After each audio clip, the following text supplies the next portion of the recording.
Once upon a time, there lived two friends named Welty and Kamen. They were friends since they were in school and had not seen each other for a long time.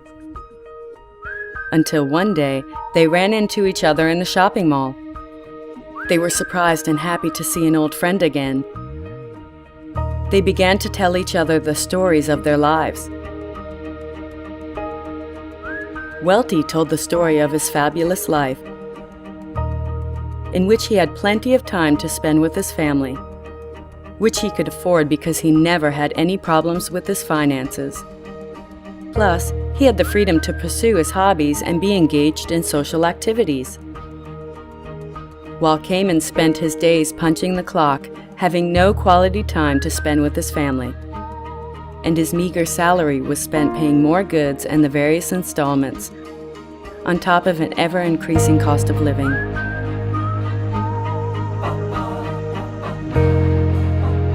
Seeing his friend's pitiful condition, Welty shared a lot of input with his friend.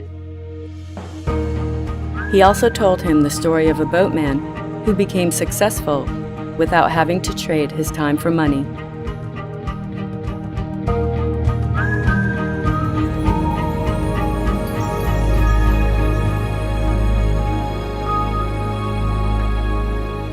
Once upon a time, there lived the village chief, who had a beautiful daughter. Her beauty was such that all the young men in the village fancies her. Eri was the name of the girl, given to her by her parents. Of all the young men in the village, Eri only set her eyes on two of them. One was called Brito, and the other, Bodhi. It was their spirit and ambition that really impressed her.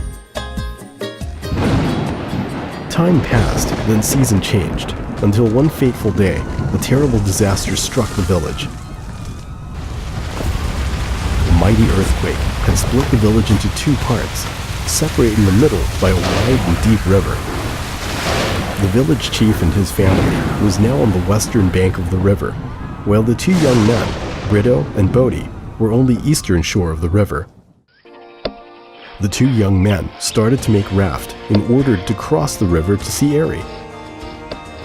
They did not realize that this raft brought them something unexpected. They began to make money crossing the villages who wanted to see their families to the other side of the river. Time passed, and by next year, Eri will be 18 years old. According to the village tradition, a girl is entitled to choose her suitor when she reached the ages of 18. Eri was so distressed, but could not make up her mind as to choose between Brito or Bodhi. Seeing the dilemma of his daughter, the village chief finally declared a contest.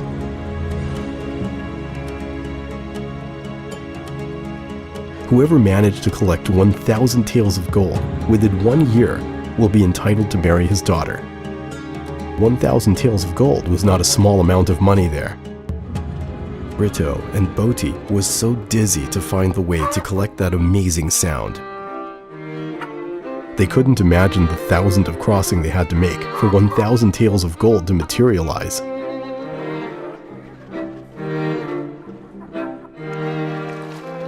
They worked harder and competed to cross more people in order to make the 1,000 taels of gold.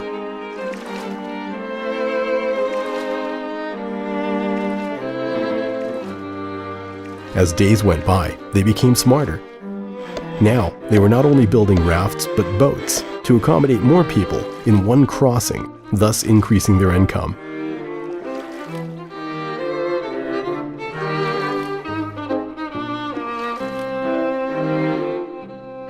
Brito realized that he could not work alone like this forever. After spending some time calculating, he decided that he could never come out with that sound taels of gold crossing people to the other side. After giving some thought to the matter, Brito decided that he would build a bridge, connecting the two halves of the village, and he would make money by doing that. Brito believed that by building the bridge, he was not only have the 1,000 taels of gold, but he would never have to row his boat again, forever. Brito set his heart to build the bridge that he had drawn, although he encountered strong opposition and ridiculed by the villagers, who told him that building the bridge was a crazy idea, a wasted time, and he would never make any money. While building the bridge, Brito still continued to cross people with his boat, because he realized that his bridge had not yet been completed and still to yield the single cent. By day, he was crossing people with his boat, and by night and in his spare time, he was building his dream bridge. While Bodhi's income had now increased by crossing more people, with his great energy, he could do more crossing in a day than Brito. His lifestyle began to change, and every day he wasted his money indulging himself.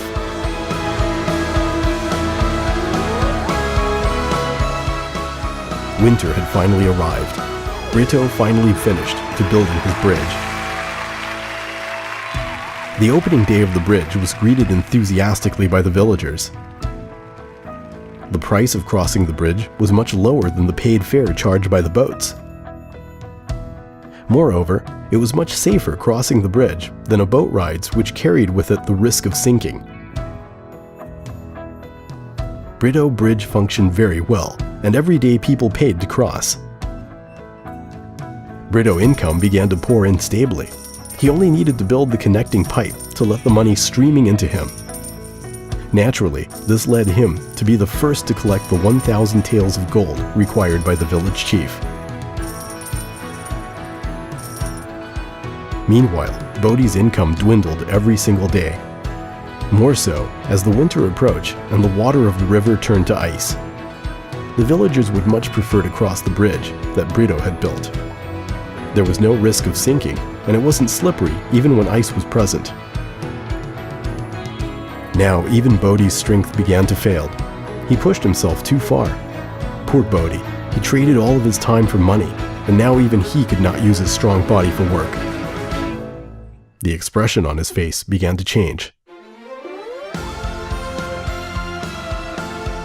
Now autumn had arrived, and Brito's dream finally came true. With confidence, Brito went to the house of the village chief to ask Ari's hand in marriage. Finally, Brito and Ari lived happily ever after, enjoy financial freedom, time freedom, and prosperity forever.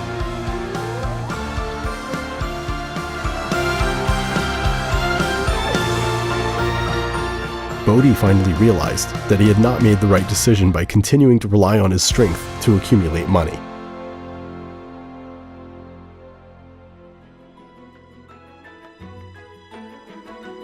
After listening intently to the story, Kamen was beginning to think that he too was doing the same thing that Bodhi did. All this time, he was trading his time for money. Arriving home, Kamen still pondered Welty's word.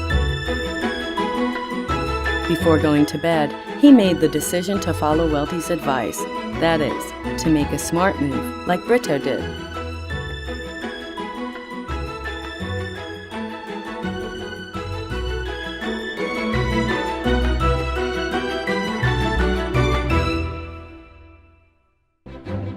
What about you? Which method do you prefer? If you are still unsure, try answering the following questions.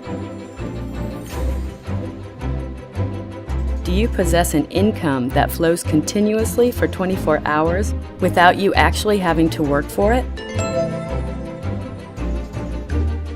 Are you relying on strength alone, or do you have a right system to produce money?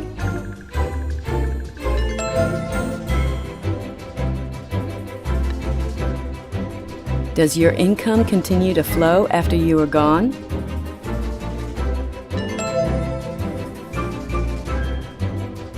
Can you quit work anytime you choose without sacrificing your income?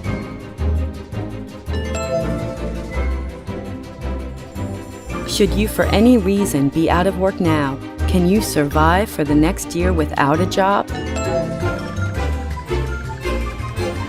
If you cannot say yes to all of these questions, then please contact or get the following DVD, Smart Idea by Freedom Faith Net Global, from the person lending you this DVD.